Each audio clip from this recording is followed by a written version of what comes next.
So today, this is a Floss Tube Extra. So this is my finished piece. Let me put it in here so you can see it better.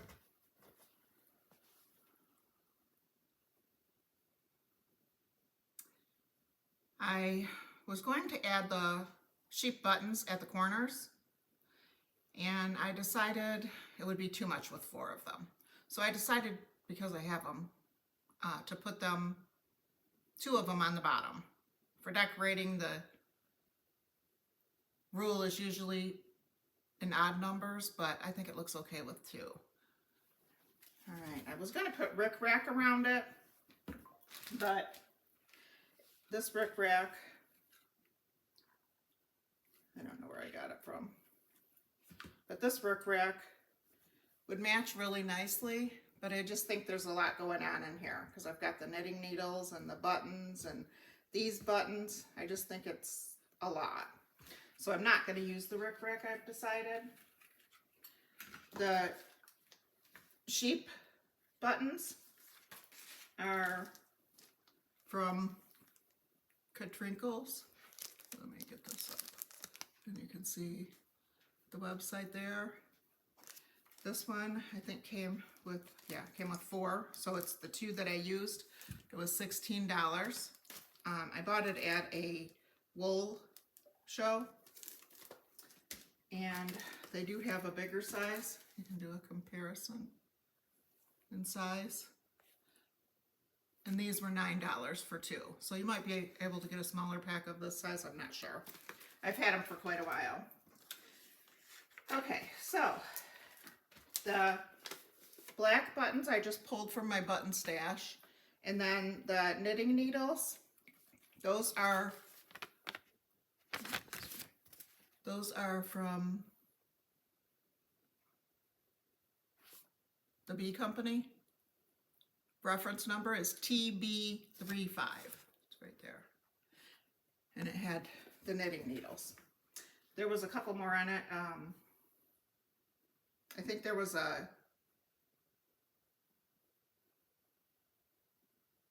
skein of yarn. I can't remember what else was on here, but you can look at that up online.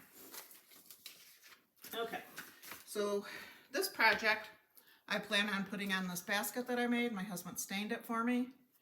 The basket, I don't know if you can tell, it's kind of rounded, so you could tell more on the side, I think, but it kind of bumps out. So this is a perfect finish for that because it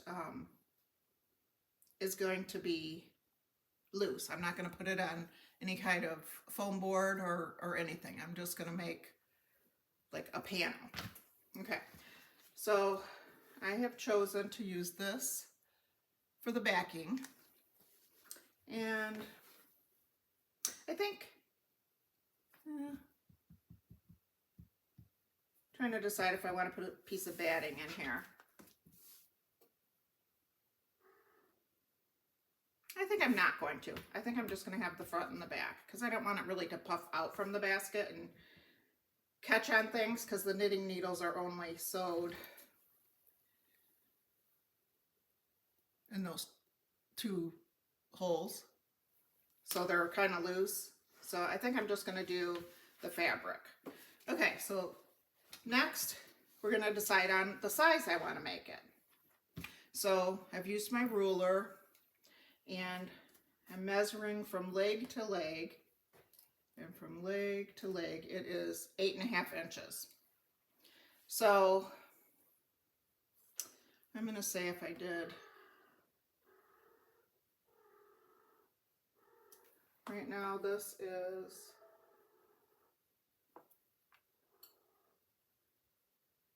just under 6. So let's see.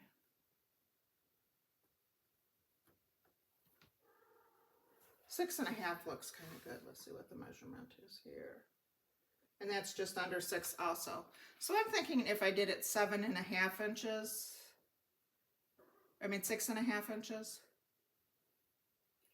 I think that'll be a good size. So my 6.5 inches here. So it's going to, I think that'll be good. So I think I'm going to do 6.5 by 6.5. So, I don't know if I have a 6.5 inch ruler.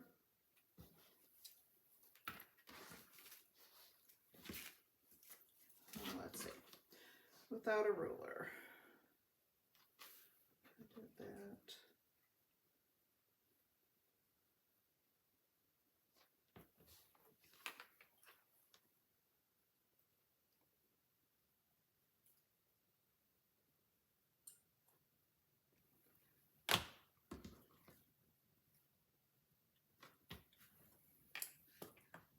I'm just measuring this down.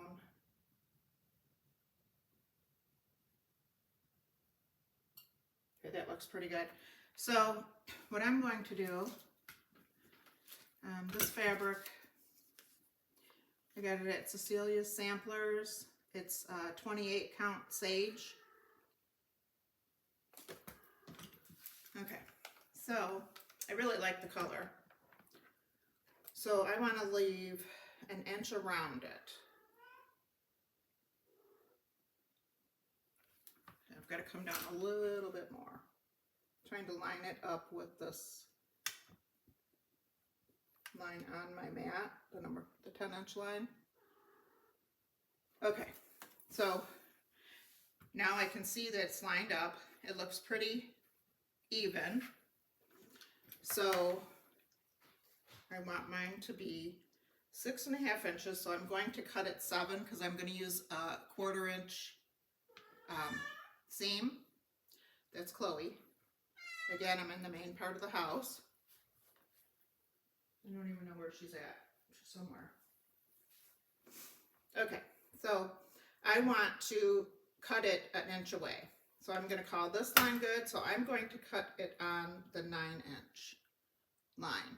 So I'm lining it up here and I'm lining it up here. So I know that my cut will be straight. And I'm not going to cut the whole thing because save fabric. We all get it. Okay. So next I'm going to line it up. Let's try the 16-inch line. And that looks, it's a little over, but pretty good. So I'm going to go to the 17-inch line, lining it up again on both sides. And I'm going to cut my fabric. I could have put a border of fabric around this, but I opted not to do that also, because I think it's going to flow nicely with the basket. But that's another option that you have if you're going to do a piece for a basket. Okay, so this is like 1/4 inch.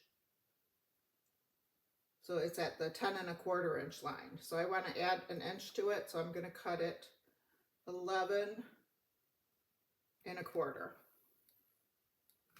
Okay, so I'm lining it again on both sides because I want it to be square. Okay. And then on this side,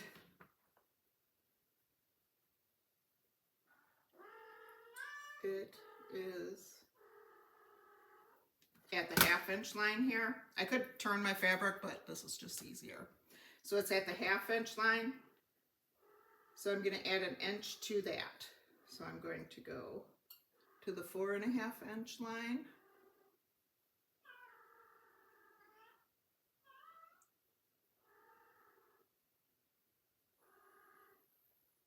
Okay. And I'm going to cut. Okay, so now I have this piece cut. So let me cut a background.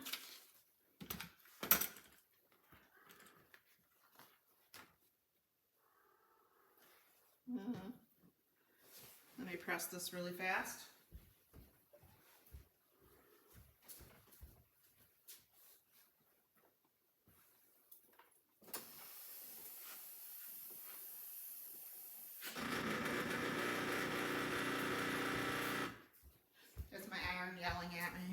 really needs water.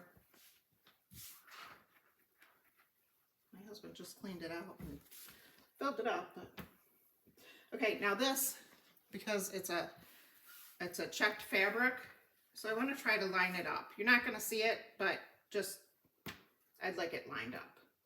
So I'm going to try to line it up there.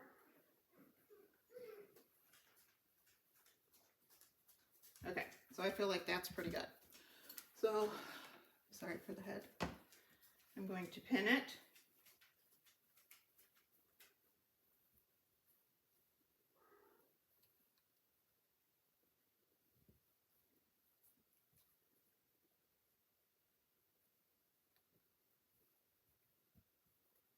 And I'm going to decide for real if I want to use batting. Let's see.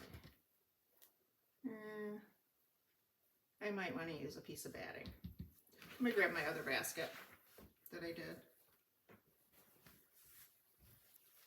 Okay, so this is, it's really dusty. This is the other basket that I did. This one was done on Ada, but I did add batting to it. So I think I am going to add some batting. I don't want it to look too flimsy. All right, so I'm just going to fussy cut, I mean not fussy cut, to just wing it here. Okay. This is Hobbs batting that I'm using. It's an 80-20.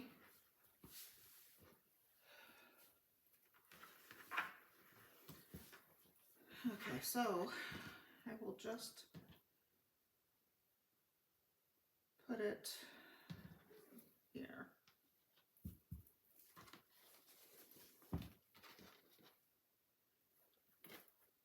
Okay, come on. All right.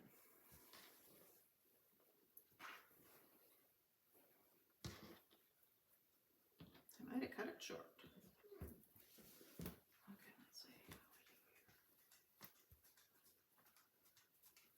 do here. I can actually move it over. All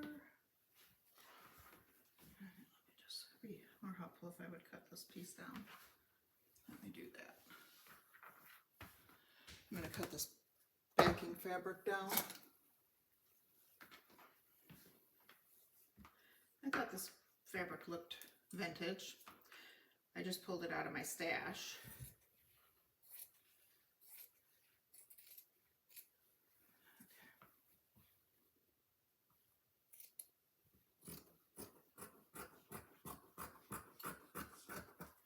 I usually just leave my fabric as is, because when I come back the next time, if this will work to cut from, I'll just cut from this first. If it won't, sometimes I'll trim it off and I'll just fold it inside of my comic board. There's the comic board it was on. I have a lot of my fabric stored on comic boards. Okay, so that's what we have. So next, I am going to, let me go to the sewing machine. I'm going to redo this. Okay, so we're at the sewing machine. I didn't put it behind me because it's only straight lines. It's easy. Okay, so I have decided I have to leave a, try to take my bracelet off to eliminate the clanking. I never take it off.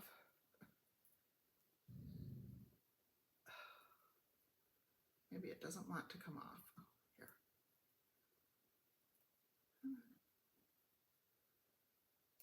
Okay. Eliminate clanking for you. Okay, so I have decided that I would like to leave the bottom open, because when I put it on the basket, that's going to be my least viewable seam.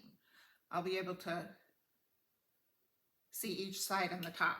So I'm going to leave an opening in the bottom, probably 3 fingers, for turning. So I've got right sides together, and I've got the batting on the back of the backing. Okay, so I'm going to start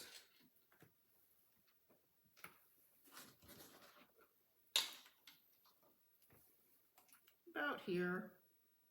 Again, I'm doing my 1/4 inch seam.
Okay, so I'm back at the bottom. So I'm gonna stop, leave my 3-finger opening. So I'm gonna stop about right here. I'm gonna back stitch it just like I did when I started, so it's not pulling apart when I'm turning it. Okay, so now we're gonna go back over to the other side. All right, so I've got it all sewed. Next, I'm going to trim it. And I'm gonna trim it at the 1/4 inch, following my top piece. I'm just trimming it even.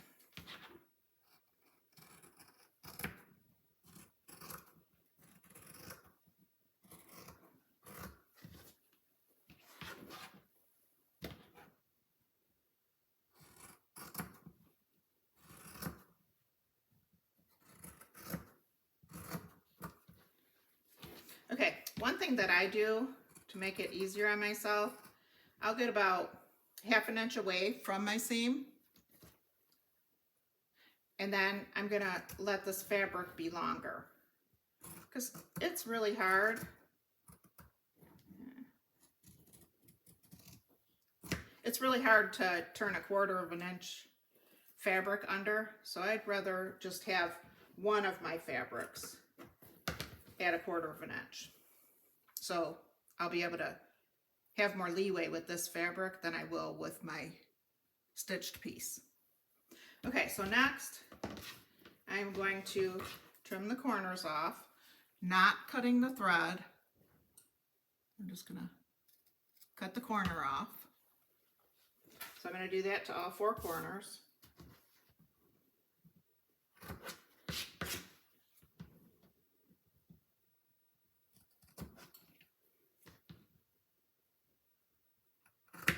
Just so I can get more pointed corners.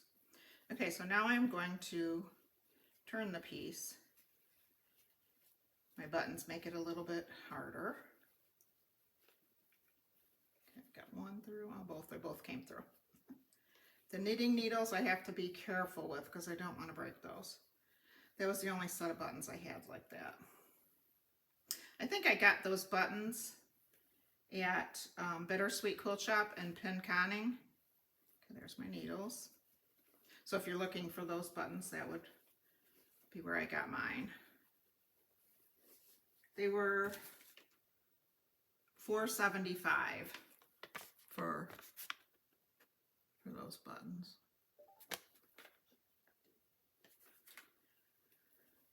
Okay, so now I'm going to take my stick that I got with a bag of stuffing, and I'm gonna not push hard. I'm just gently doing this, and I just want to get my corners out. See what a nice corner you get with doing that, trimming it. Otherwise, there's nowhere for the fabric to go.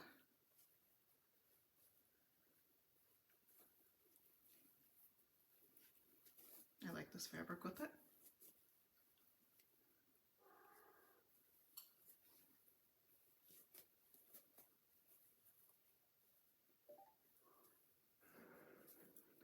Okay, So there we go. We have it. All right, so now I am going to turn my stitched piece, the fabric down, and I'm going to finger press it. And I'm going to stitch that one down. Now you've got a couple of options. You can just pin these together, and you can go to your sewing machine and you can sew all the way around it, or you can hand sew this. I am going to hand sew mine because I don't think I want a border stitch all the way around. So I'm going to hand stitch this and I'll be right back.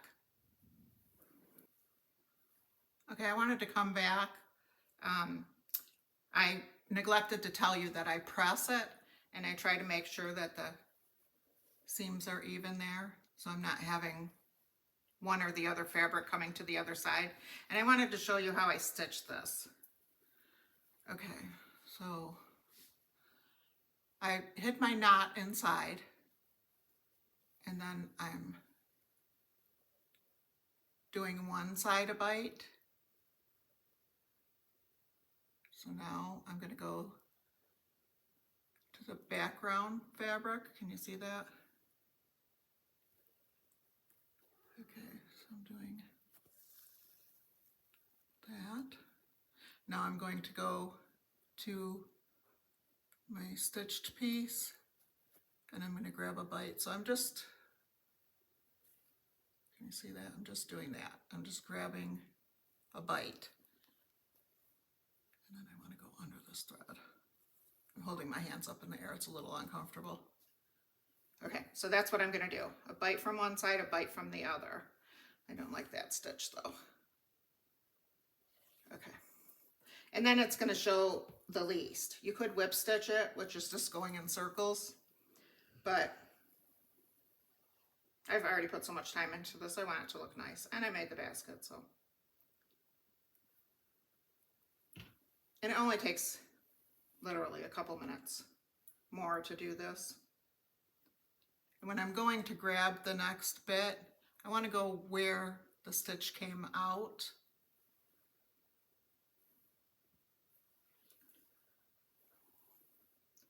It's just more of a hidden seam. I believe this is called a ladder stitch.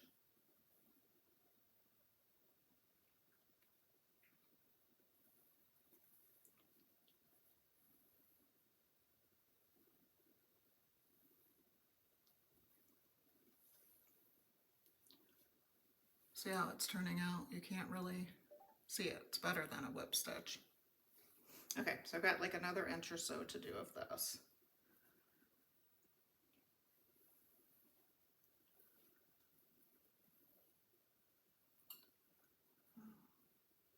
I don't like that one either.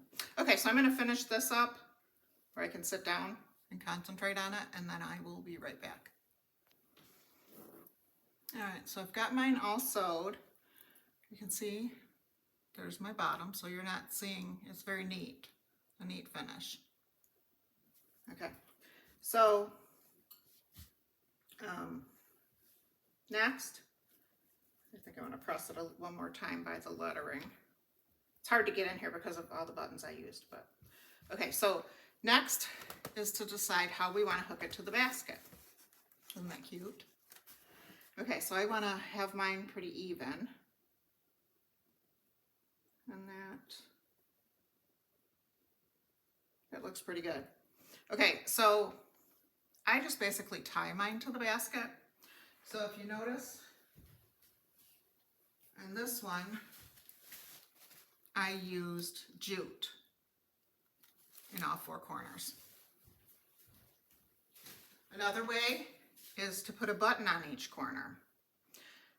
I kind of think a button on each corner might be too busy for this piece because I want to keep it simple. You could use, I saved this from something I received. You could use something like this, tie it in a bow. You can use floss. I can have it showing on the front or not showing on the front. So because I've got it so busy with my buttons, I think I might not want it to show on the front. So I think I may work from the inside of the basket, and I think I may use floss and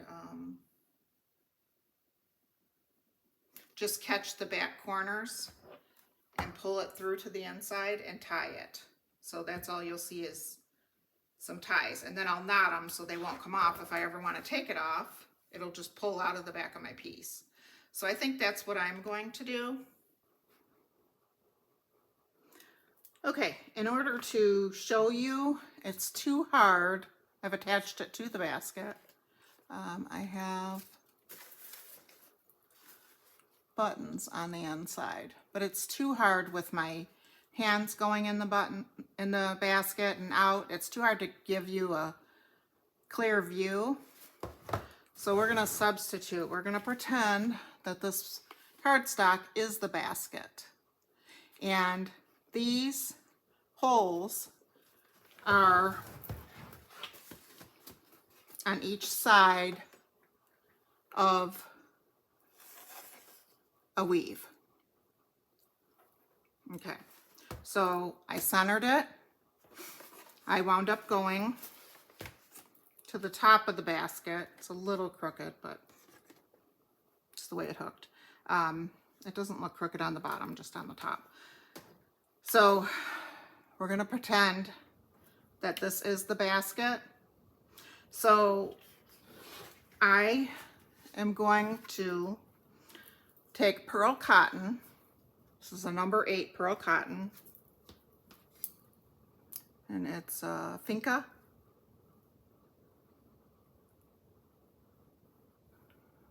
Okay, so I'm going to take that, and I'm going to use a button. Okay, so this is the inside of the basket. This is the outside of the basket. So I want all my work to be on the inside of the basket to keep it simpler and a cleaner appearance. So I'm going to come through the basket on one side of the weave, and then I'm going to go through. Let me restart. I'm going to go through my button with the right side facing down, facing the inside of the basket. Okay, so I'm going to pull it up, leave a tail. I'm going to put that here. I'm going to go up through one side of the weave of the basket. I'm going to go down the other side of the weave of the basket. I'm going to go through, this is a 2-hole button. I'm going to go through the buttonhole from the bottom of the button to the front. Okay, I'm going to pull that. I'm untangling my start thread. It doesn't want to. Okay. So, okay. So I'm going to pull that. It wants to knot.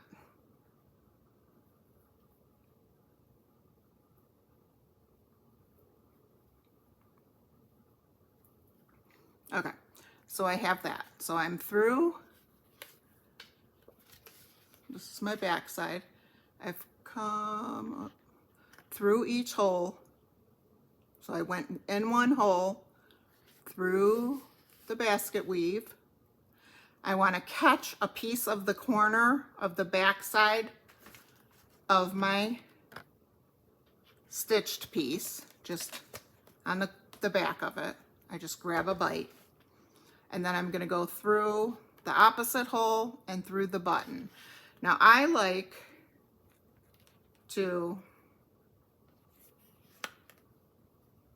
do another loop just to keep it more sturdy. So I'm going to go back through the first hole that I went through of the button, go through the basket weave, come up the other side of the basket weave, and I'm going to go through the button. So I'm keeping the button a little loose while I'm doing this on the button, on the basket. You see how loose it is? Okay, now that I've done that, I'm going to pull them both taut.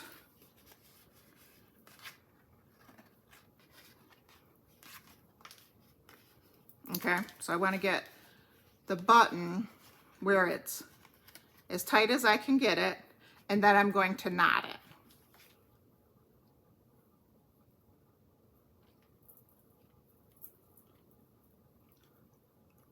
So I'm just gonna tie a knot here. About 3 times I usually do it. Once to start it, once to tighten it, and once for safety.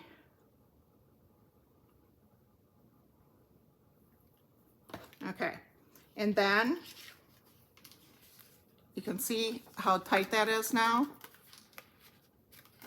It would be on the basket, and then I would just take a pair of scissors and trim it, and I usually leave a couple of little ties there in case I ever had to get a hold of it for something.